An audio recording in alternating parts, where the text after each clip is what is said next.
সেই কারণেই পবিত্র কোরআন অনুযায়ী আত্মহত্যা হারাম। সূরা নিসা অধ্যায় 4, তোমরা নিজেকে হত্যা করো না, আত্মহত্যা করো না, নিশ্চয়ই আল্লাহ পরম দয়ালু, সাহায্য করবেন, তার উপর ভরসা করবেন। যখন কোন লোক আত্মহত্যা করে তখন মনে হবে সে অকৃতজ্ঞ, সে ভাবছে আল্লাহ আমাকে অনেক বিপদে ফেলেছে, এটা কোনো সুবিচার না, এভাবে বেঁচে থাকার কোনো মানে হয় না, তাই শেষ করে দেব।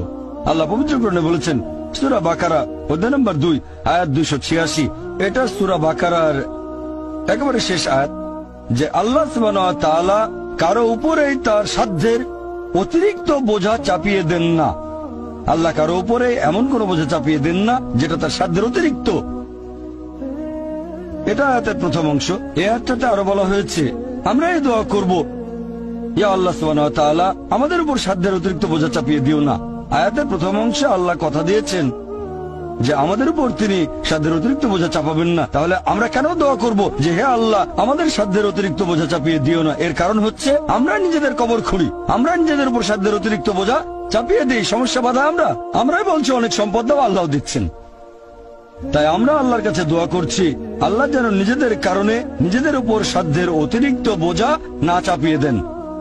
আমরা সবসময় আল্লাহ তাআলার উপর ভরসা করব, একমাত্র তার ইবাদত করব। তিনি আমাদের স্রষ্টা, আমাদের অস্তিত্বের পেছনের উদ্দেশ্য হচ্ছে আল্লাহ সুবহানাহু ওয়া তাআলার ইবাদত করা, অন্য কারো নয়।